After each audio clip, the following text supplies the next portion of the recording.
Hello बच्चों, आज हम अकाउंटिंग फॉर पार्टनरशिप फर्म्स की कुछ इलस्ट्रेशन देखने वाले हैं। देखते हैं ये इलस्ट्रेशन हमसे क्या पूछता है। ए, बी और सी तीन पार्टनर्स हैं एक बिजनेस में। पार्टनरशिप डीड के हिसाब से पार्टनर्स के पास राइट है कि वो हर महीने 7,000 रुपये निकाल सकते हैं अपने कैपिटल तक। मतलब वो अपने कैपिटल से 7,000 मैक्सिमम है, 7,000 तक निकाल सकते हैं अपने कैपिटल से। On the first day of every month, हर महीने के पहले दिन में ए 7,000 रुपये निकालता है, बी 6,000 रुपये निकालता है और सी 5,000 रुपये निकालता है हर महीने के पहले दिन पे। हमें पार्टनर्स को इंटरेस्ट देना कैपिटल पे 8% पर एनम के हिसाब से, इंटरेस्ट लेना है ड्राइंग्स पे 10% के हिसाब से, और हमें प्रॉफिट दे रखा है उस साल के लिए 7,55,000 का, जिसमें से हमें 2 लाख रुपए जनरल रिजर्व में भी ट्रांसफ़र करना है। ठीक है।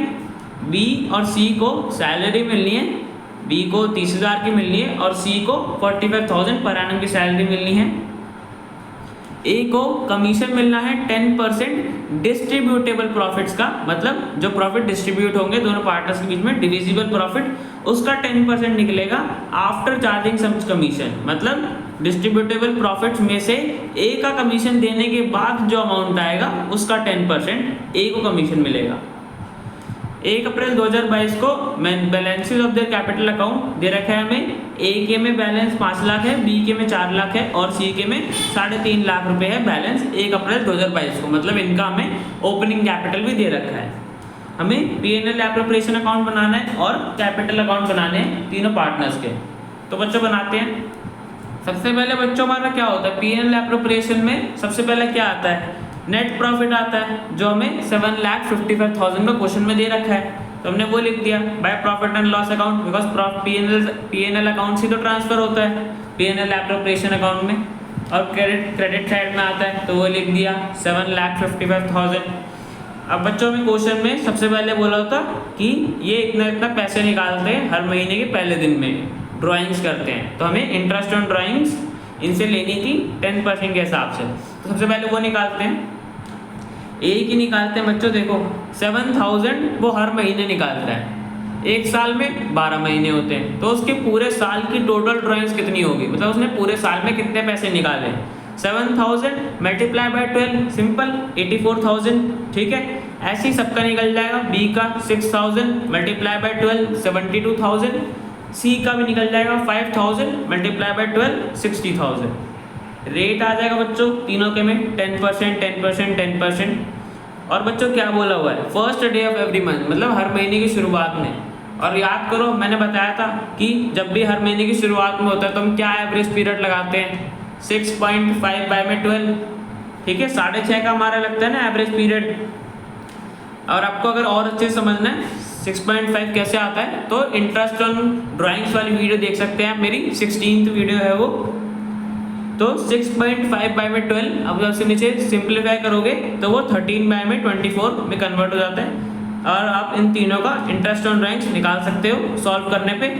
जो मैंने टोटल ड्राइंग्स बताया, रेट ऑफ इंटरेस्ट बताया और एवरेज पीरियड का, तो हमारा जो फॉर्मूला हम लगाएंगे इंटरेस्ट ऑन ड्राइंग्स में, तो तीनों की आ जाएंगी। ए की 4,550, बी की 3,900 और सी की 3,250। तो टोटल हमारी इंटरेस्ट ऑन ड्राइंग्स आ गई 11,700, जिसे हमने क्रेडिट साइड में डाल दिया बिकॉज ये इनकम होती है। देखते बच्चों आगे क्या बोला है हमें।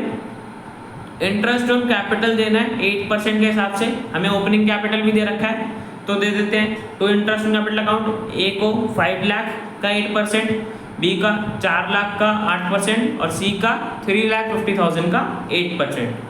तो बच्चों तीनों का इंटरेस्ट ऑन कैपिटल भी आ गया 40,000, 32,000 और सी का 28,000। तो हमारा total interest on capital 1 lakh रुपए आ गया। और बच्चों में क्या करना था, हमारा जनरल रिजर्व में भी 2 लाख रुपए ट्रांसफर करने थे, तो हमने वो डाल दिया to general reserve account, 2 lakh रुपए आ गए। ठीक है, पार्टनर की सैलरी बोली हुई थी 30,000 और 45,000 की। बी को 30,000 मिलना था तो वो लिख दिया, सी को 45,000 मिलना था वो लिख दिया। तो हमारे टोटल पार्टनर सैलरी में 75,000 आ गया। ठीक है, और बच्चों ए को कमीशन देना था ना 10% डिविजिबल प्रॉफिट पे आफ्टर चार्जिंग सच कमीशन। तो बच्चों सबसे पहले ना डिविजिबल प्रॉफिट निकालते हैं। सर डिविजिबल प्रॉफिट कैसे निकलेगा? तो बच्चों डिविजिबल प्रॉफिट निकलता है जो हमारा नेट प्रॉफिट होता है उसमें इंटरेस्ट ऑन ड्राइंग्स का अमाउंट ऐड करके जितना भी हमने यहाँ पे अप्रोप्रिएट करा वो सब माइनस कर दो, जनरल रिजर्व माइनस कर दो, इंटरेस्ट ऑन कैपिटल अकाउंट का अमाउंट माइनस कर दो और पार्टनर सैलरी अमाउंट माइनस कर दो। तो बच्चे निकालते हैं डिविजिबल प्रॉफिट। जो हमारा 7,55,000 का नेट प्रॉफिट था उसमें हमने interest on drawings amount plus करा, जनरल रिजर्व का अमाउंट माइनस कर दिया, इंटरेस्ट ऑन कैपिटल अमाउंट का माइनस कर दिया और पार्टनर सैलरी अमाउंट माइनस कर दिया। तो बच्चों हमारा इसका फॉर्मूला क्या होता था? जो भी डिविजिबल प्रॉफिट हमें बोला हुआ है इनटू 10 बाय में हम 100 प्लस रेट लिखते थे, मतलब 100 प्लस 10 110। और बच्चों को अगर और अच्छे समझना है कि रेट हमने क्यों ऐड करा तो आप मेरी मैनेजर कमीशन वाली वीडियो देख सकते हैं। तो 10 बाय में 110 इसलिए होता है बिकॉज यहाँ पे ये कमीशन पहले से ही प्रॉफिट में इंक्लूड है। हमें क्वेश्चन में क्या बोला है? हमें ए को कमीशन देना है 10% डिविजिबल प्रॉफिट का आफ्टर चार्जिंग सच कमीशन। कमीशन देने के बाद जो अमाउंट आएगा उसका 10% देने के बाद, मतलब माइनस करने के बाद, मतलब ये डिस्ट्रीब्यूटेबल प्रॉफिट में पहले से ही कमीशन इंक्लूड है तो हम इसलिए 10 ऐड करते हैं। तो बच्चों ए का कमीशन निकालोगे सॉल्व करने पे तुम्हारे पास 35,609 आ जाएगा ए का कमीशन। वो हम अपने डाल देंगे P&L एप्रोप्रिएशन अकाउंट में, वो हमने डाल दिया 2A का कमीशन अकाउंट 35,609। और बच्चों देखो क्रेडिट साइड का टोटल बड़ा आ रहा है तो हमने क्रेडिट साइड में से सारी डेबिट साइड वाली आइटम माइनस कर दी तो हमारे पास नेट प्रॉफिट आ रहा है, मतलब डिविजिबल प्रॉफिट आ रहा है जिसे हम इक्वली ट्रांसफर कर देंगे तीनों पार्टनर्स के बीच में। बिकॉज क्वेश्चन में कुछ भी बोला नहीं है प्रॉफिट शेयरिंग रेशियो के रिगार्डिंग, और जब भी कुछ बोला नहीं होता तब प्रॉफिट इक्वली ट्रांसफर होते हैं। तो तीनों पार्टनर्स को 1/3 मिल जाएगा शेयर ऑफ प्रॉफिट। तो बच्चों 3,56,091 को हम बांट देंगे तीनों पार्टनर्स के बीच में। तो तीनों का सेम शेयर आ रहा है 1,18,697, तीनों का यही शेयर ऑफ प्रॉफिट आ रहा है। तो बच्चों हमारा P&L एप्रोप्रिएशन अकाउंट तो बन गया, अब हम कैपिटल अकाउंट बना लेते हैं। तो बनाते बच्चों पार्टनर कैपिटल अकाउंट। सबसे पहले हम बैलेंस डाल देंगे जो हमें दे रखा था ओपनिंग बैलेंस 5 लाख 4 लाख 3,50,000 जो हमने इंटरेस्ट ऑन कैपिटल दिया था। जो जो हमने P&L एप्रोप्रिएशन अकाउंट में पार्टनर्स को दिया था वो सब हम क्रेडिट साइड में डाल देंगे और जो सब हमने लिया था जैसे इंटरेस्ट ऑन ड्राइंग्स उसे हम डेबिट साइड में डाल देंगे। तो बच्चों कुछ नहीं करना, बस यहाँ पे हमें सिंपल पोस्टिंग करनी है।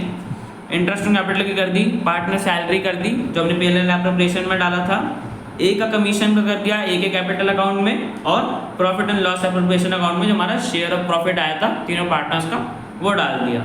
ठीक है, ड्राइंग्स का अमाउंट इन्होंने डेबिट कर दिया जो मैंने बताया था अभी 84,000 72,000 60,000 उससे डेबिट कर दिया। इंटरेस्ट ऑन ड्राइंग्स अकाउंट ये भी हमने इनसे लिया था जो हमने कैलकुलेट कर लिया था, इतना आया था अमाउंट, वो सब भी पोस्टिंग कर दी। और हमारे क्रेडिट साइड का टोटल इस बार बड़ा आ रहा है तो इसमें से हमने ड्राइंग्स और interest on drawings amount minus कर दिया। मतलब ए का जो टोटल था 6,94,306 उसमें से हमने इन दोनों ड्राइंग्स और इंटरेस्ट ऑन ड्राइंग्स को माइनस करने पे हमारे पास ए का कैपिटल आ गया 6,05,756। ऐसे ही बच्चों से बी का भी निकल जाएगा, बी का आएगा 5,04,797। ऐसे ही सेम सी का भी निकल जाएगा 4,78,447। तो बच्चों हमारा P&L एप्रोप्रिएशन अकाउंट भी बन गया, पार्टनर कैपिटल अकाउंट भी बन गया और ये क्वेश्चन हमारा कंप्लीट हो गया। मिलते हैं नेक्स्ट वीडियो में।